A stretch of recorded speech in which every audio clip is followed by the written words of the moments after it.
سورہ رعد ہے 13 پارے میں، اس کی آیت نمبر 6۔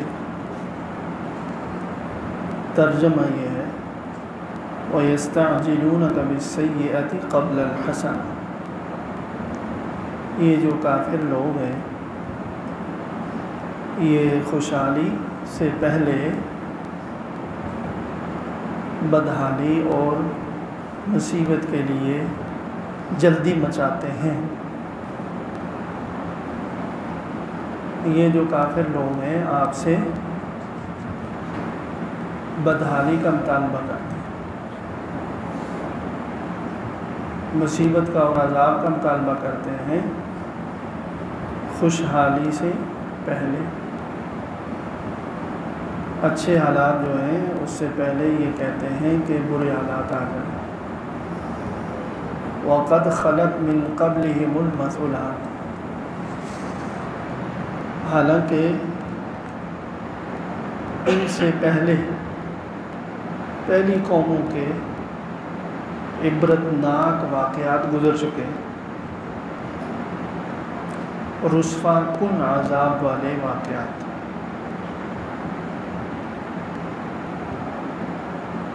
یعنی یہ جو دیکھیں ہمیں غور کرنے کی چیز یہ ہے کہ اللہ بچائے کہ وہ بھی انسان تھے ہماری طرح، انسان کے اندر گمراہ ہو جائے تو کیسا ہو جاتا ہے۔ تو کتنی بے قدری ہے اللہ کے نبی کی۔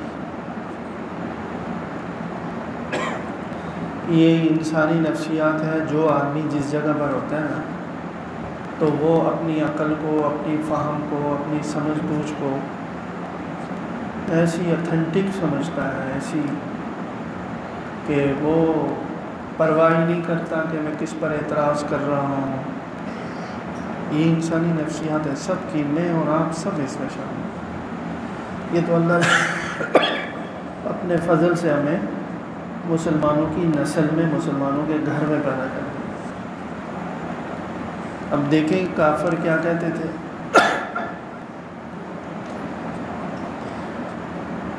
نبی کریم صلی اللہ علیہ وسلم نے ان کو کہا کہ آپ لوگ ایمان لے آئیں اور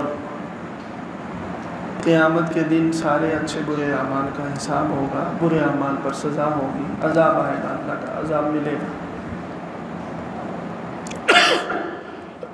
اور اس دنیا میں بھی جو اللہ کے نبی کو جھٹلاتے ہیں نا تو ان پر عذاب آتا ہے۔ تو وہ مذاق اڑاتے تھے،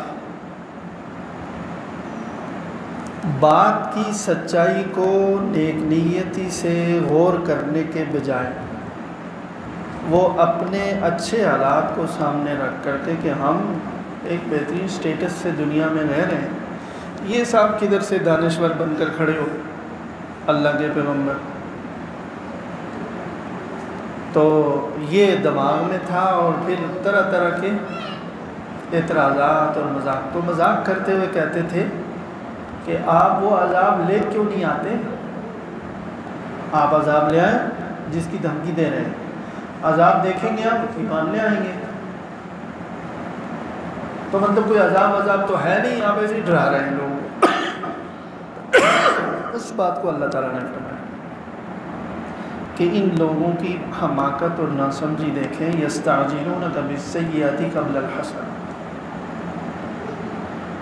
خوشحالی اور اچھی حالت سے پہلے یہ بری حالت کے بارے میں آپ سے جلدی مچاتے ہیں، جلدی لے آؤ، جلدی لے آؤ۔ تو ابھی جو ان کو مہلت ملی ہوئی ہے نا، یہ اچھی حالت ہے۔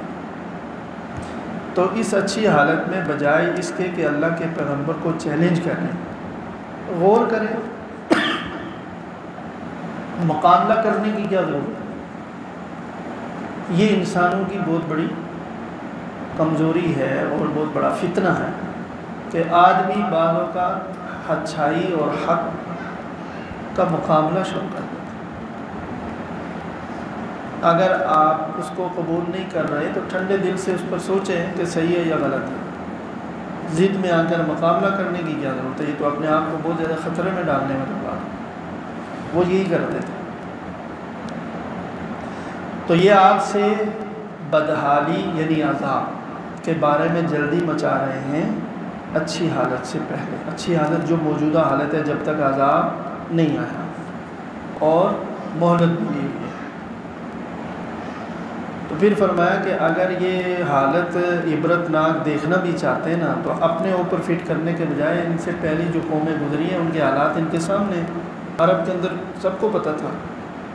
وَقَدْ خَلَتْ مِنْ قَبْلِهِمُ الْمَثُولَاتُ، ان سے پہلے عبرت ناک رسوا کن عذاب کے واقعات گزر چکے ہیں جو ان کو معلوم ہے، اس پر غور کر لیں۔ وہ بھی اپنے اپنے وقت میں اپنے نبی کی تکذیب کرتے تھے، جھٹلاتے تھے، مذاق اڑاتے تھے، تو ان کا کیا انجام ہوا ان قوموں کا؟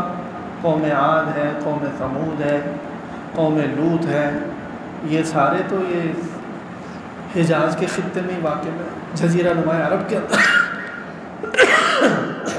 کوئی دور تو نہیں ہے۔ شعیب علیہ السلام کی قوم مدین، آج بھی ان کے کھنڈرات موجود ہیں۔ یہ لوگ سفر کرتے تھے شام کا، یمن کا، عراق کا، تو یہ جو قریش کے لوگ اور مکہ کے سب یہ سفر میں راستے میں گزرتے ہیں، انہوں نے چیزیں دیکھی ہوئی تھی۔ تو یہ نہیں آدمی نیک بخت کون ہوتا ہے؟ جو دوسرے کی حالت کو دیکھ کر عبرت پکڑے، یہ نیک بختی کی بات ہوتی ہے۔ یعنی کسی پر کوئی سخت حالات آئے نا، الٹے سیدھے تبصرے کرنے کے بجائے خود عبرت پکڑے، یعنی اپنے آپ کو ٹھیک کرے کہ یہ حالات مجھ پر آ گئے تو کیا کروں۔ تو یہ ہوتی ہے سعادت مندی۔ تو فرمایا کہ ان کو دیکھ کر عبرت پکڑیں اگر عبرت کی بات ہی ہے۔ پھر اللہ تعالیٰ آگے کیا فرماتے ہیں؟ وَإِنَّ رَبَّكَ لَذُو مَغْفِرَةٍ لِلنَّاسِ عَلَىٰ ظُلْمِهِمْ، اور یہ حقیقت ہے اے پیغمبر صلی اللہ علیہ وسلم کہ آپ کے رب کی ذات باوجود لوگوں کے ظلم کے، لوگوں کے گناہوں کے، نافرمانیوں کے باوجود تیرے رب کی ذات ایسی ہے جو بہت معاف کرنے والا۔ یعنی دیکھیں ان لوگوں کی مستیاں دیکھیں، سید الاولین والآخرین رحمت کائنات صلی اللہ علیہ وسلم ان کے درمیان ہیں، اور ایک بات ان کے فائدے کے لیے ایک صحیح بات کی طرف دعوت دے رہے ہیں تو وہ ان کا مذاق اڑا رہے ہیں۔ اللہ کا عذاب نہیں آ رہا، وہ بات اللہ تعالیٰ بتا رہے ہیں کہ یہ حقیقت ہے اے پیغمبر کہ تیرے رب کی ذات ایسی ہے کہ باوجود لوگوں کے ظلم، زیادتی، نافرمانی اور گناہوں کے وہ بہت زیادہ لوگوں کو معاف کرنے والی ہے اور درگزر کرنے والی ذات ہے۔ معافی کی دو صورتیں ہوتی ہیں، یہ مہلت دینا یہ بھی معافی ہوتی ہے۔ ان کو مہلت دی ہوئی ہے کہ اس دوران یہ اگر توبہ کر لیں، ایمان لے آئیں تو ہمیشہ کے لیے بخشے جائیں گے، اور معافی ایک یہ بھی ہے کہ مستقل آدمی ایمان لے آئے، توبہ کرے، بخشا جائے، تو یہ بھی ایک معافی کی شکل ہے۔ تو لوگوں کی گناہوں کے باوجود ظلم کے، اپنے اوپر جو ظلم کرتے ہیں اس کے باوجود تیرے رب کی ذات لوگوں کو بہت معاف کرنے والا۔ وَإِنَّ رَبَّكَ لَشَدِيدُ الْعِقَابِ، لیکن معافی کی بھی ایک حد ہے۔ یہ بھی حقیقت ہے کہ تیرے رب کا عذاب بڑا سخت ہے، اگر گرفت آئے گی نا، پکڑ آ گئی تو پھر اللہ کے عذاب سے بڑھ کر کسی کا عذاب بھی نہیں۔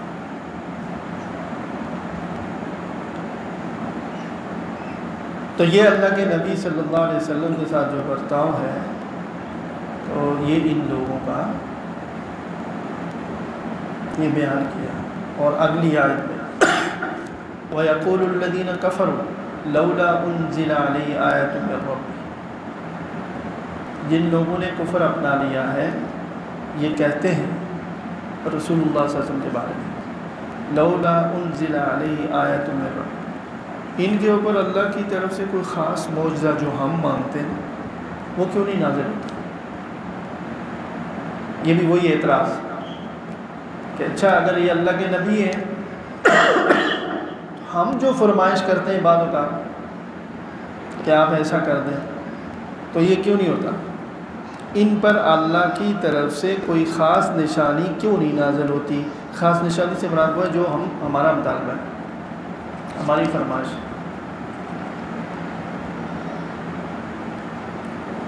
تو اللہ تعالیٰ نے کیسے فرما رہے آگے، انما انت منذر، آپ تو صرف اور صرف خطرے سے آگاہ کرنے والے۔ اے نبی، یہ لوگ آپ کو کیا کہہ رہے ہیں کہ اگر یہ اللہ کے نبی ہیں تو اللہ کی طرف سے ان کے لیے کوئی خصوصی نشانی کیوں نہیں نازل ہوتی، کوئی خاص معجزہ کیوں نہیں آتا؟ کون سا معجزہ جو ہم مانگ رہے ہیں؟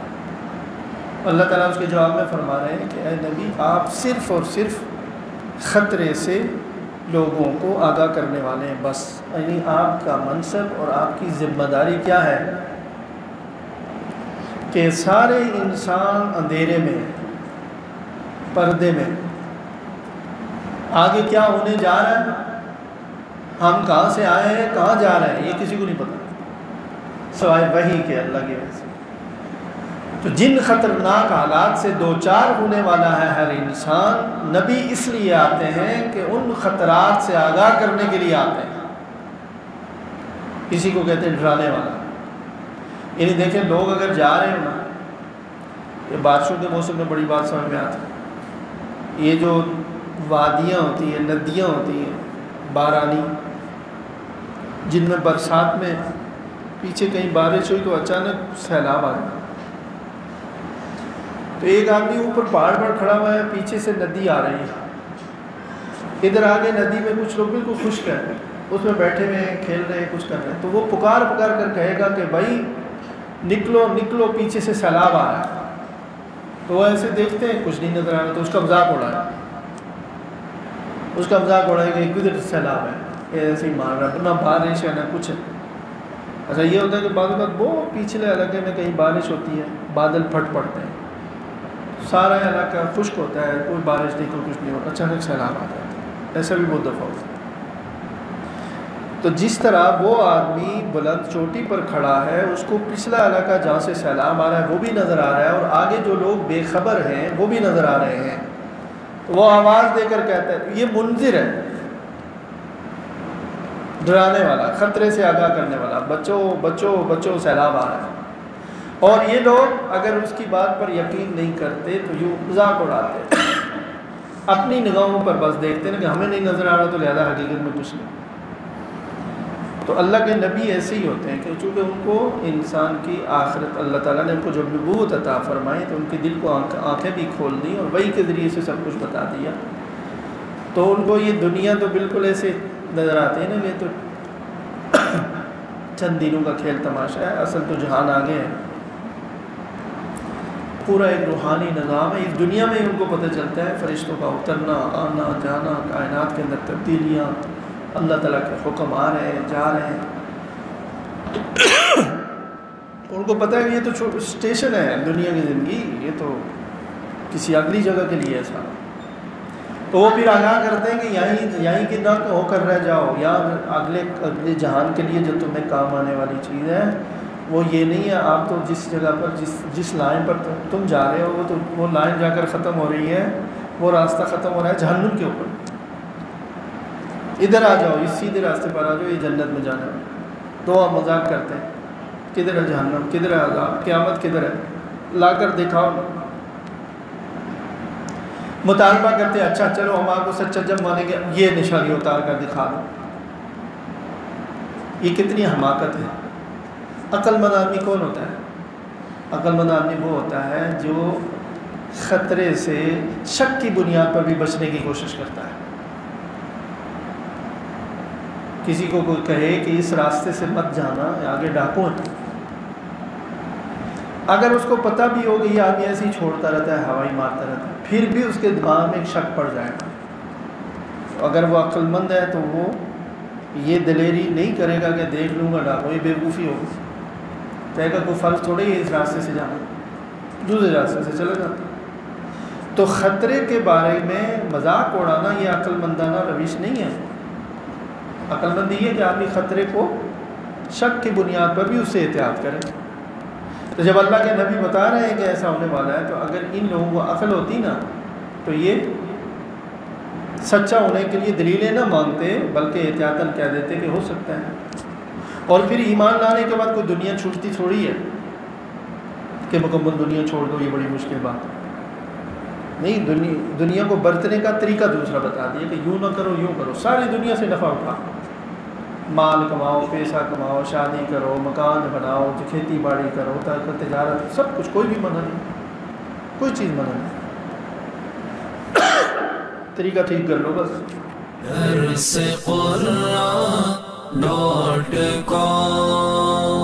www.darsequran.com